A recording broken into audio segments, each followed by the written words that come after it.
Hello guys, welcome back to my another new video. বন্ধুরা, আজকে জন্মাষ্টমী উপলক্ষে তোমাদের সকলকে আটার মিষ্টি দিয়ে মিষ্টি মুখ করাবো। দেখতে পাচ্ছ বন্ধুরা, কত সুন্দর নরম একেবারে রসে টইটুম্বুর এই মিষ্টি আটা দিয়ে তৈরি করেছি। এত টেস্টি খেতে, না খেলে বিশ্বাস করবে না। তা যাই হোক বন্ধুরা, চলো কিভাবে এই আটার মিষ্টি তৈরি করেছি সেটাই তোমাদের সঙ্গে এখন শেয়ার করব। এই আটার মিষ্টি তৈরি করার জন্য প্রথমে আমি গ্যাসের মধ্যে একটি প্যান বসিয়ে দিলাম, আর প্যানের মধ্যে দিয়ে দিলাম আমি 1 চামচ ঘি। প্যানটা গরম হয়ে গেছে, এখন ঘিটা আমি সম্পূর্ণ প্যানের মধ্যে ছড়িয়ে দেব। প্যানের মধ্যে আমি ঘিটা ছড়িয়ে দিয়ে এরপর আমি তোমাদেরকে দেখাবো কিভাবে আমি এই মিষ্টি তৈরি করছি। বন্ধুরা, যখনই মিষ্টি খেতে ইচ্ছে করবে, খুবই অল্প সময়ে রুটি বানাতে যতটুকু সময় লাগে ঠিক ততটুকু সময়ের মধ্যে তোমরা এই মিষ্টি বানিয়ে ফেলতে পারবে। আমি আরেকটু ঘি দিয়ে দিলাম। ঘিটা এখন আমি আরও ছড়িয়ে দিচ্ছি। দেখো, সম্পূর্ণ প্যানের মধ্যে ঘিটা ছড়িয়ে গেছে। এবারে আমি এর মধ্যে দিয়ে দেব 1 কাপ আটা। এই 1 কাপ আটা মানে এখানে 125 গ্রাম আটা আছে। এই 125 গ্রাম আটা দিয়েই আমি এই মিষ্টি তৈরি করব।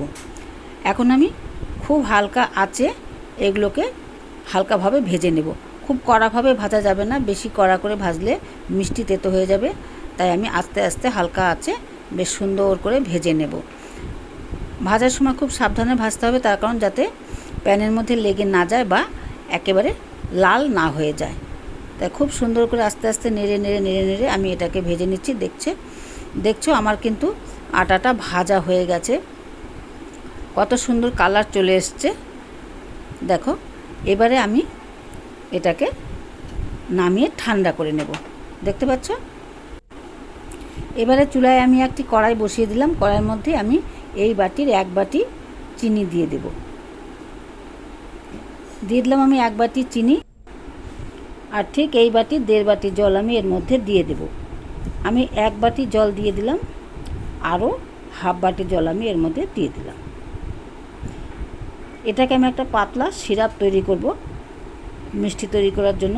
সিরাপটা খুব বেশি ভারী করা যাবে না, একটু হালকা চিটচিটে হলেই একটা পাতলা সিরাপ তৈরি করে নেব। তার কারণ পাতলা সিরাপ তৈরি করলে এই সিরাপটা মিষ্টিগুলোর মধ্যে ঢুকতে পারবে, আর বেশি ভারী সিরাপ করলে কিন্তু মিষ্টির মধ্যে সিরাপগুলি ঢুকতে পারে না। তো আমার সিরাপটা প্রায় তৈরি হয়ে এসছে। দেখতে পাচ্ছ বন্ধুরা, আমি এর মধ্যে 2টো এলাচ দিয়ে দিলাম ফ্লেভারটা সুন্দর হওয়ার জন্য। সিরাপটা প্রায় তৈরি হয়ে গেছে, এখন আমি সিরাপটাকে নামিয়ে নেব। এবারে আমি যে আটাটা আগে থেকে ভেজে রেখেছিলাম সেটাকে আমি একটা স্ট্রেনারের মধ্যে চেলে নেব। এখন আমি আটাটাকে খুব সুন্দর করে চেলে নেব, যাতে আটার মধ্যে কোনো গুটি বা দলা না থাকে। দেখো, আমি খুব সুন্দর করে চেলে নিয়েছি। এর মধ্যে সামান্য গুটি ছিল, সেগুলোকে আমি ফেলে দিলাম। এবার আমি এর মধ্যে দিয়ে দেব আমি 2 প্যাকেট আমুল দুধ দিয়ে এই মিষ্টিটা তৈরি করব। 125 গ্রাম আটার সঙ্গে আমি 40 গ্রাম আমুল দুধ দিয়ে দিলাম। এখন আমি এই দুধটাকেও খুব ভালো করে চেলে নেব। দুধের মধ্যে অনেক সময় দলা বা গুটি থাকে, তাই যাতে দলা বা গুটি না থাকে সেটা আমি চেলে ফেলে দেব। দেখো, চালা হয়ে গেছে। এখন আমি এর মধ্যে দিয়ে দিলাম 1 চিমটি বেকিং সোডা, আর এর মধ্যে দিয়ে দিলাম এলাচের দানা। এখন আমি খুব ভালো করে শুকনো উপকরণগুলোকে মিশিয়ে নেব। এইভাবে আমি খুব ভালো করে সমস্ত উপকরণগুলিকে ভালো করে মিশিয়ে নিলাম। এখন আমি এর মধ্যে দিয়ে দেব ঘি। প্রথমে আমি এখানে 1 চামচ ঘি দিলাম, আরও হাফ চামচ মতো ঘি আমি এর মধ্যে দিয়ে ভালো করে ময়ম দিয়ে নেব। আরও হাফ চামচ ঘি আমি এর মধ্যে দিয়ে দিলাম। এখন আমি হাত দিয়ে খুব ভালো করে এটাকে মিশিয়ে নেব। দেখতে পাচ্ছ বন্ধুরা, খুব ভালো করে এইভাবে হাত দিয়ে ডলে ডলে ডলে ডলে মিশিয়ে নিতে হবে। খুব ভালো করে ডলে ডলে ভালো করে মিশিয়ে নিলে তাহলে ময়মটা ভালো হবে। দেখো, আমি কিন্তু এইভাবে ডলে ডলে ডলে ডলে খুব ভালো করে মিশিয়ে নিচ্ছি। তোমরাও বাড়িতে বানালে এইভাবে মিশিয়ে নেবে। আর দেখো, ঠিক মেশানোর পরে এরকম হাত দিয়ে মুঠো করলে একটা দলা মতো হবে, আবার দলাটা চাপ দিলে ভেঙে যাবে। তার মানে ময়মটা আমার একদম পারফেক্ট। এখন আমি এই শুকনো উপকরণের মধ্যে দিয়ে দেব দুধ। অল্প অল্প করে দুধ দিয়ে আমি একটা ডো তৈরি করব। আমি এই দুধটা আগেই জাল দিয়ে রেখেছিলাম। এখন এটা রুম টেম্পারেচারে আছে। এটাই আমি অল্প অল্প করে দিয়ে একটা ডো বানিয়ে নেব। ডোটা বেশ শক্তও হবে না, আবার খুব নরমও হবে না, মোটামুটি এটা একটু নরম করেই এই ডোটাকে তৈরি করতে হবে। দেখো আমি অল্প অল্প করে দুধ দিয়ে ডোটাকে মেখে নিচ্ছি। ডোটা আমার মাখা হয়ে গেছে। আমি এটা 10 মিনিটের জন্য একটু ঢেকে রাখবো। এখন আমি এটাকে 10 মিনিটের জন্য ঢেকে রাখবো। ডোটা যদি শক্ত হয় তাহলে পরে আমি আরও একটু দুধ দিয়ে আর একটু নরম করে মেখে নেব। 10 মিনিট পর আমি এই ডোটাকে দেখব। 10 মিনিট পর আমি ফিরে এলাম। বন্ধুরা, ডোটা একটু শক্ত হয়ে গেছিলো, তাই আমি আরও 2 টেবিল চামচ দুধ দিয়ে আর একটু নরম করে মেখে নিয়েছি। এবার আমি হাতের মধ্যে একটু তেল মেখে নিয়ে ছোট ছোট বলের মতো মিষ্টি তৈরি করে নেব। ডোটাকে একটু নরম করে মেখে নিলে মিষ্টিটা খুব সুন্দর শেপ আসবে, কোনো ক্র্যাক থাকবে না। দেখো একদম গোল হয়ে গেছে। ঠিক এই রকমভাবে ডোটাকে তৈরি করে নিতে হবে। খুব শক্ত না, আবার খুব নরমও না। দেখো মিষ্টিগুলো কত সুন্দরভাবে, একবারে সুন্দরভাবে মিষ্টিগুলো তৈরি হচ্ছে। কোনো এর মধ্যে কোনো ক্র্যাক বা উঁচু নিচু নেই। দেখতে পাচ্ছ তোমরা? এইভাবে আমি সবগুলি বল তৈরি করে নেব। বন্ধুরা, তোমরাও এইভাবে মিষ্টি খেতে ইচ্ছে করলে ঝটপট বাড়িতেই এরকমভাবে মিষ্টি তৈরি করে নিতে পারো। এটা আটা দিয়েও তৈরি করা যায়, আবার ময়দা দিয়েও তৈরি করা যায়। যখন ইচ্ছে তখনই মিষ্টি বানিয়ে খেতে পারবে। রুটি বানাতে ঠিক যতটুকু সময় লাগে ততটুকু সময়ের মধ্যেই তোমরা এই গোলাপ জামুন মিষ্টি তৈরি করে নিতে পারবে। তা বন্ধুরা, ভিডিওটি ভালো লাগলে প্লিজ একটি লাইক করে দিও। দেখো আমার সবগুলি মিষ্টি তৈরি করা হয়ে গেছে। এখন আমি এগুলোকে ভেজে নেব। এখন আমি একটা গ্যাসের উপরে কড়াই বসিয়ে দিয়েছি। কড়াই গরম হয়ে গেছে। আমি এর মধ্যে দিয়ে দিলাম সাদা তেল।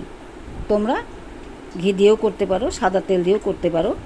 তা আমি সাদা তেল দিয়েই এই বলগুলিকে ভেজে নেব। আমি পরিমাণ মতো এর মধ্যে তেল দিয়ে দিলাম, কেননা একটু তেল বেশি লাগবে। এগুলোকে ডুবো তেলে ভাজতে হবে।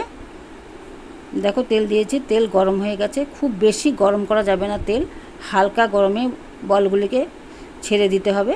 দেখো আমি একটি একটি করে বল এর মধ্যে ছেড়ে দিচ্ছি।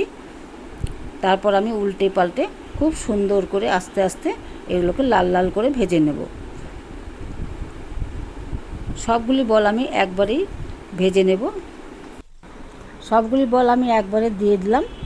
এখন আমি খুব আস্তে আস্তে এগুলোকে উল্টে পাল্টে ভেজে নেব, তার কারণ না হলে এগুলো ভেঙে যাবে।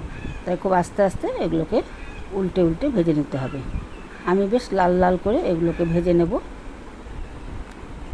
খুব সাবধানে ভাজতে হবে, আবার বেশি কড়াও ভাজা যাবে না। আমি বেশ নেড়ে চেড়ে উল্টে পাল্টে ভেজে নিচ্ছি। দেখো দেখো কালারটা অনেকটাই চেঞ্জ হয়ে গেছে।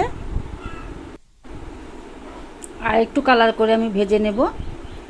এভাবে খুব আস্তে আস্তে ভাজতে হবে। আর খুব কড়া আছে ভাজা যাবে না, হালকা আছে এগুলোকে ভেজে নিতে হবে। বন্ধুরা, তোমরাও বাড়িতে এভাবে আটা দিয়ে মিষ্টি তৈরি করে খেয়ে দেখো।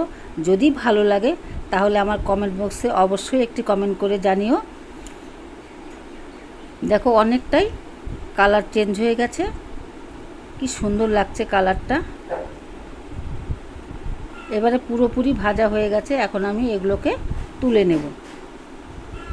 খুব সুন্দর হয়েছে কালারটা, দেখতে পাচ্ছ বন্ধুরা? একেবারে আটার গোলাপ জামুন বোঝাই যাচ্ছে না। এখন আমি এগুলোকে তুলে নিচ্ছি একটা থালার মধ্যে। বাকিগুলিও আমি এইভাবে তুলে নেব। সবগুলি বল আমি তেলের থেকে ছেঁকে তুলে নিলাম। দেখো কত সুন্দর হয়েছে বলগুলি। দারুণ লাগছে দেখতে, দেখতেও যেমন সুন্দর, খেতেও তেমনি টেস্টি। বুঝতেই পারবে না কেউ না বললে যে এগুলো আটার তৈরি গোলাপ জামুন। তা যাই হোক বন্ধুরা, আমি যে সিরাপটা তৈরি করেছিলাম কড়াইয়ের মধ্যে, সেটা একটা অন্য পাত্রে আমি ট্রান্সফার করেছি। তার কারণ বেশ ডিপ পাত্র না হলে গোলাপ জামুনগুলো ভিজবে না। তাই আমি এই সিরাপটাকে আরেকটু গরম করে নিলাম, নিয়ে এর মধ্যে আমি বলগুলিকে ছেড়ে দিলাম। দেখতে পাচ্ছ বন্ধুরা, সবগুলি বল আমি এর মধ্যে ছেড়ে দিলাম। এবার আমি 5 মিনিট হাই হিটে জাল করে নেব, তাহলে মিষ্টিগুলির মধ্যে সব সিরাপ ঢুকে যাবে আর ফুলে একেবারে টইটুম্বুর হয়ে যাবে। এখন আমি হাই হিটে এগুলোকে নেড়ে চেড়ে একটু জাল করে নেব। 5 মিনিট হাই হিটে জাল করে নিলেই এর মধ্যে সমস্ত সিরাপ ঢুকে যাবে, আর এই যে বলগুলি দেখছো এগুলো ফুলে এক একটা বড় বড় হয়ে যাবে। এবার আমি হিটটা বাড়িয়ে দিলাম। 5 মিনিট আমি এরকমভাবে হাই হিটে জাল করে নেব। দেখতে পাবে একটু পরে এগুলো ফুলে কত বড় বড় হয়ে গেছে। ঠিক এইভাবে আমি 5 মিনিট খুব সুন্দর করে জাল করে নেব। তারপর দেখতে পাবে এগুলো এক একটা ফুলে ফুলে কত বড় হয়ে গেছে। আর এইভাবে জাল করার পরে সিরাপগুলি মিষ্টির মধ্যে একদম ঢুকে যাবে আর একেবারে নরম তুলতুলে হয়ে যাবে। দেখতে পাচ্ছ বন্ধুরা, আমার কিন্তু একটা মিষ্টিও ভাঙেনি ভাজার সময় বা এই সিরাপে জাল করার সময়। একেবারে সব মিষ্টি গোটা গোটা রয়ে গেছে। এখন আমি গ্যাসের হিটটা কমিয়ে নিভিয়ে দিয়ে একটা থালা দিয়ে ঢেকে রাখলাম। এটা আমি আধ ঘন্টার জন্য ঢেকে রাখবো। আধ ঘন্টা পর আবার ফিরে আসবো। আধ ঘন্টা পর আমি আবার ফিরে এলাম। দেখো মিষ্টিগুলির সাইজ দেখো কত বড় বড়, একেবারে 10 টাকা দামের গোলাপ জামুন। বন্ধুরা, এটা দেখতেও যেমন সুন্দর, খেতেও খুবই টেস্টি। বন্ধুরা, ভিডিওটি ভালো লাগলে প্লিজ লাইক কমেন্ট শেয়ার করতে ভুলো না।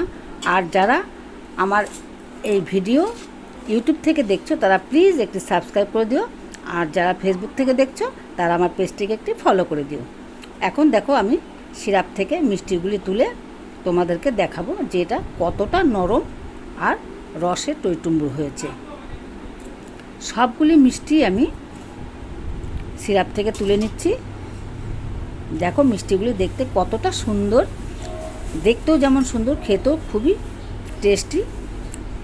তোমরাও বাড়িতে এরকম করে ট্রাই করে দেখতে পারো বন্ধুরা। আর যদি ভালো লাগে তাহলে প্লিজ প্লিজ প্লিজ একটি কমেন্ট করে দিও। দেখো মিষ্টিগুলি কত সুন্দর লাগছে দেখতে। এবারে তোমাদেরকে আমি একটা মিষ্টি কেটে দেখাবো। দেখো কতটা নরম, আর দেখো ভেতরে কতটা রস ঢুকে একেবারে টইটুম্বুর হয়ে আছে। দেখতে পাচ্ছ বন্ধুরা। তা বন্ধুরা, ভিডিওটি কেমন লাগলো প্লিজ লাইক কমেন্ট শেয়ার করতে ভুলো না। আবার দেখা হচ্ছে পরবর্তী ভিডিওতে। ততক্ষণে তোমরা সুস্থ থেকো, ভালো থেকো। দেখো কতটা রস ভরে এটা একেবারে নরম তুলতুলে হয়ে গেছে। আবার খুব ফিরে আসছি নতুন কোনো ভিডিও নিয়ে। ততক্ষণে তোমরা সুস্থ থেকো, ভালো থেকো। ধন্যবাদ।